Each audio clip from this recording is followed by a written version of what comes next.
Stalin sir பதவி போன அந்த கடுப்புல அறிக்கையா விட்டு தள்ளிக்கிட்டு இருக்கிறாரு. என்ன பண்ணீங்க உங்களுடைய ஆட்சியில? மக்கள் பணத்தை, டாஸ்மாக்ல இருந்து அடிச்ச அந்த பணத்தை, ஊழல் செஞ்ச அந்த ஃபைல க்ளோஸ் பண்றதுக்கு அலையா அலைஞ்சிங்க. ஆனா இந்த விஜய் மக்களுக்கு தொந்தரவா இருக்கிற அதே டாஸ்மாக க்ளோஸ் பண்ணா.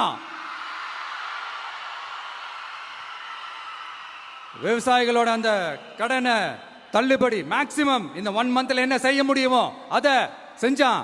நீங்க தான் அந்த நிதி சம்பந்தமா இருக்கிற எல்லா கேட்டையும் லாக் பண்ணி வச்சுட்டு போயிருக்கிறீங்க.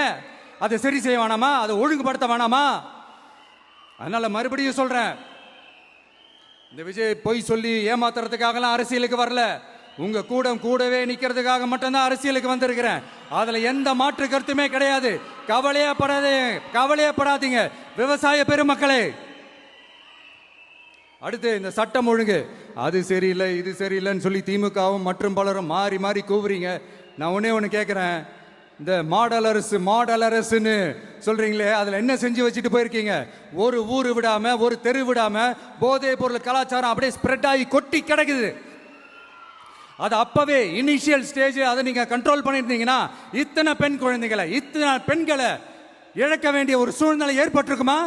எல்லாத்தையும் பண்ணிட்டு பழிய தூக்கி ஏன் மேல போடுறாங்க.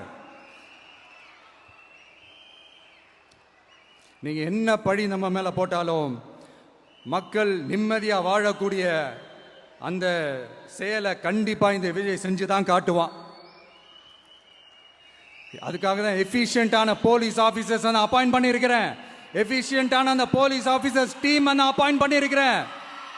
பெண்கள் பாதுகாப்பான அந்த சிங்கப்பெண் காவல் படை நெக்ஸ்ட் வீக் அதை இனாகரேட் பண்ண போறோம். தப்பு செஞ்சவங்களுக்கான தண்டனை, அதுக்கான சார்ஜ் ஷீட் எல்லாமே ரொம்ப ஃபாஸ்டா ரொம்ப ஸ்பீடா செய்யறதுக்கான அந்த வேலையை செய்ய சொல்லி இருக்கிறோம்.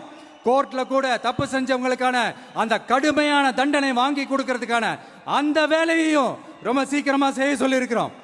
அதனால நீங்க என்ன பழி நம்ம மேல போட்டாலும் உண்மையா உறுதியா மக்களுக்கு தேவையான எல்லா விஷயங்களையும் இந்த விஜய் செஞ்சு தான் காட்டுவான். இப்படியெல்லாம் நம்ம